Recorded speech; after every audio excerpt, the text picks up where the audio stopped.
यहाँ पर इकट्ठे हुए हैं, हम लोगों को यह बात थोड़ा सा विचार करके फिर आगे बढ़ाना होगा। आज पूरे देश में 85% समाज आंदोलित हो चुका है। आप जिस शहर को देखिए वहाँ पर जो है प्रोटेस्ट हो रहे हैं।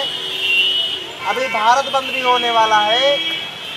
सवाल ये नहीं कि क्या होने वाला है, लेकिन आप एक बार विचार करिए कि अगर ये सब कुछ हो जाता है और हम लोग कामयाब हो जाते हैं और वो लोग जेल के अंदर में चले भी जाते हैं, तो क्या उन लोगों को 10 साल 15 साल मुकदमा होने के बाद उनको क्या हुआ क्या नहीं हुआ इसका पता लगाने के लिए कोई जाता है क्या? सच्चाई ये है कि तमाम जो है दंगे हुए हैं और वो बरी हो जाते हैं। सीरियल ब्लास्ट हुआ, लाखों लाखों लोगों को इन लोगों ने मारा और वो सारे लोग बरी हो जाते हैं। आप लोगों को इस बात को विचार करना होगा। हम 85% लोग हैं और इस देश के असल मूल निवासी लोग हैं। छटाक भर 3.5% वाले लोगों से अपने बच्चियों के, अपने लोगों के इज्जत आबरू और जान की हिफाजत के लिए हम उनसे न्याय मांगे। 3.5% वालों से, 85% के लोगों से, यही हमारे लिए सर्वनाश है। वो कौन होते हैं हमको न्याय देने वाले? बल्कि आपको सक्षम बनना होगा और आप उनके साथ लायक बनना होगा। इसके लिए आप लोगों को ताकत जुटानी होगी। आप लोग कब तक पिटते रहेंगे? कब तक? मान्यवर काशीराम साहब कहा करते थे कि इस समाज को, आज बहुत सारे लोग आज आपके समाज में आते हैं और नए नए नेता अभी पैदा होंगे। क्यों नेता? नवंबर 1932 को डॉक्टर बाबा अम्बेडकर ने पूना पैक्ट के करार के बाद कहा कि आज के बाद आपके समाज में जो नेता पैदा होंगे, शकल से वो नेता होंगे लेकिन वो लाल नहीं दलाल होंगे। और वो आपके बीच में आएंगे और तमाम प्रकार के नेता इस तरह से कहेंगे कि हम इस देश के, इस समाज के ऊपर अन्याय अत्याचार होने नहीं देंगे। ऐसा बोलेंगे। अरे खाली एक बार बोलेगा तो बचा सकता है क्या?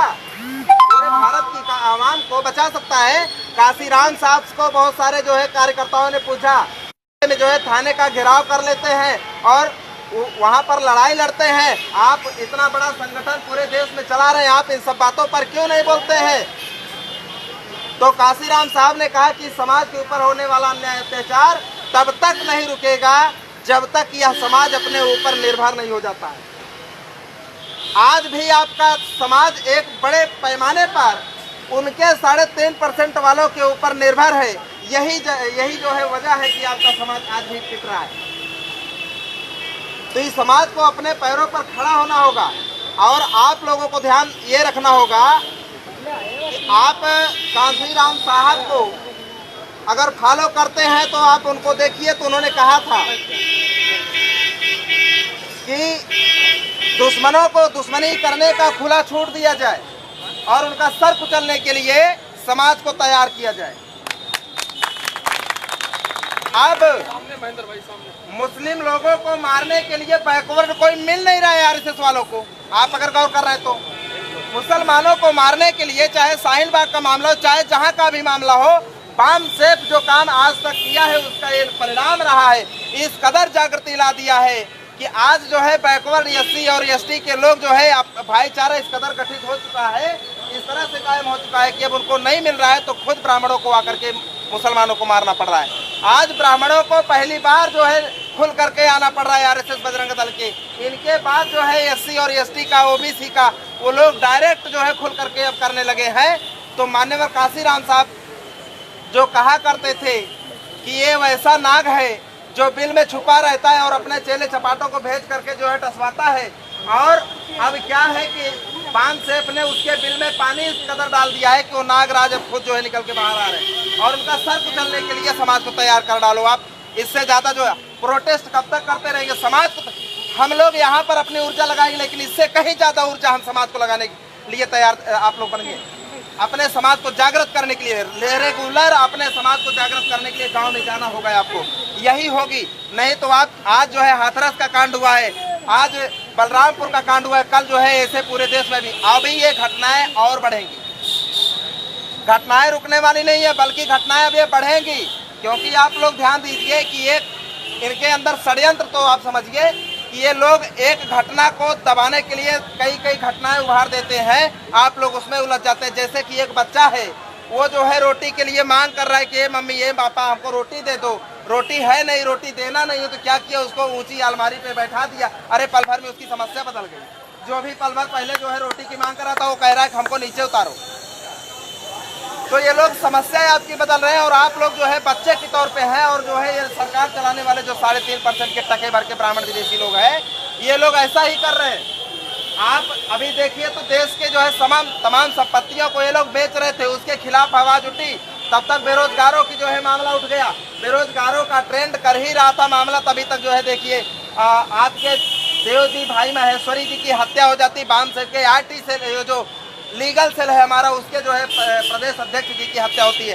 उसमें गुजरात बंद होने के बाद पूरे देश में जनता आंदोलित हो रही थी। बाम सेठ को जो है संवेदन क्या बोलते हैं, सहानुभूति मिल रही थी, सिंपैथी मिल रही थी और बामसेफ सशक्त हो रहा था और इनका मुंहतोड़ जवाब देने के लिए हम लोग तैयारी कर रहे थे। और तैसे इन्होंने समस्या बदल दी और जो है अभी बलात्कार करना शुरू कर दिया, जीव काटी जानी शुरू हो गई, तमाम बातें। आप ये भी ध्यान रखिए कि ये फूलन देवी को बलात्कार करके छोड़ दिए थे, उसने 22 ठाकुरों को खड़ा करके मार दिया गोली।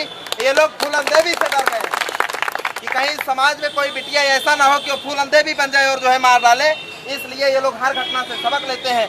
आप लोगों को बस इतना ही करना होगा कि आप यहाँ पर जितनी ऊर्जा लगाते हो उससे ज़्यादा ऊर्जा समाज को तैयार करने में लगा दीजिए।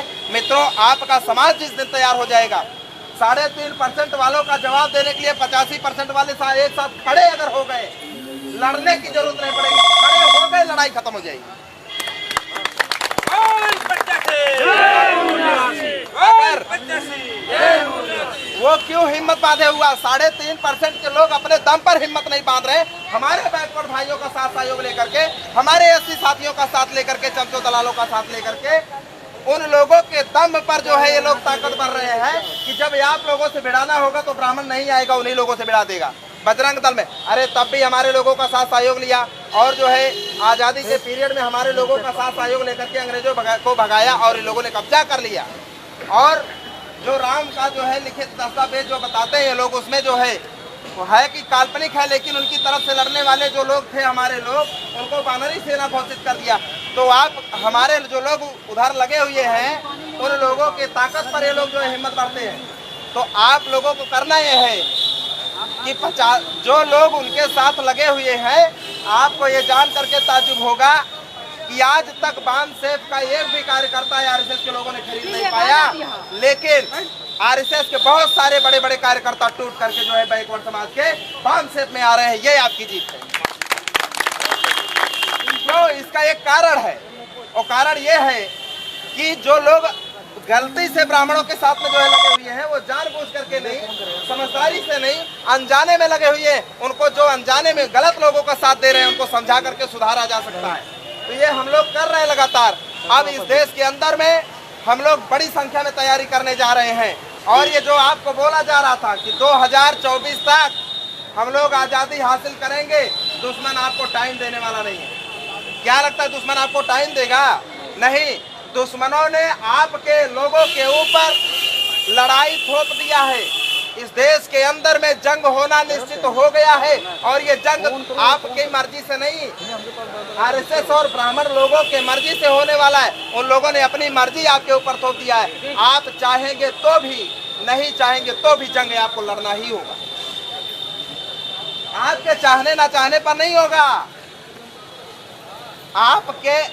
आपकी इच्छा के अनुसार नहीं होगा। उन लोगों ने जंग थोप दिया है। अगर आप भागते हो तो पीठ पर गोली लगेगी, लड़ते हो तो सीने पर गोली लगेगी। और लड़ने वालों में 1% चांस ये भी है कि हो सकता है कि दुश्मन का ही काम तमाम कर दो आप। लड़ने में बचने की संभावना है, भागने में बचने की संभावना नहीं है। तो लड़ेंगे, हम लोग लड़ेंगे। और जो है इन्होंने जब थोप ही दिया है तो हम स्वागत करेंगे उनका। और ये बहुत अच्छी बात है, हम लोग आज साल से जो है समाज को जगा रहे हैं, लेकिन इनकी नींद नहीं खुल रही थी। अभी जितना अच्छे से मोदी जी ने जगा दिया है, इतना अच्छा तो हम जगा के नहीं जगा पाए। जिनको समझाने में सालों लग गए, जिनको समझाने में मामन में इस्लाम की उम्र लग गई, ऐसे कुंभकर्ण के बाप बने समाज को जगाने में मोदी जी ने केवल 7 साल में समझा दिया। ये भी हमारी जीत है। जो हम ज्यादा वक्त लेने वाले थे जल्दी जो है अब आप लोगों के तैयारी के ऊपर निर्भर करता है कि आप कितना जल्दी आजादी लेना चाहते हैं। आजादी जब तक आप आजादी नहीं हासिल करते हैं आप अपनी बच्चियों को खोते रहेंगे। ये कल वहां पर घटना हुई, आज जो है सुल्तानपुर में होगी, कल जो है बनारस में होगी, कल जो है आपके प्रतापगढ़ में होगी, हो बराबर हो रही है। तो अगर आप इन सारी समस्याओं से मुक्त होना चाहते हैं तो आपको आज़ादी के कॉन्सेप्ट पर जो है तैयारी करनी होगी और इसके लिए आपको दुश्मन का सबसे कमजोर नस दबाना होगा।